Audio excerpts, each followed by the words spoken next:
Waktunya canggih gar, carita, ngeunah, dan segar.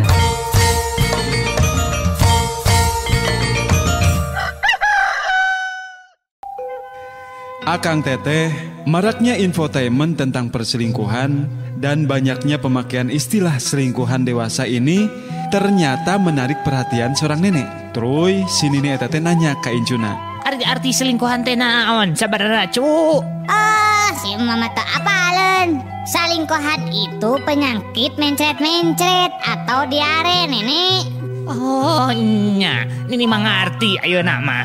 Pas hiji poe si Nini teh katingali leles di hareupeun imahna. Keur kitu Pak RT teh ngaliwat ka imah si Nini tuluy ditanya.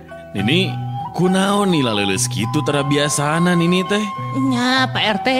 Di sore nepikeun ka isuk-isuk dihajar selingkuhan sampai lemes kieu atuh Pak RT. Can oge naikeun calana eta geus diajar deui ku selingkuhan.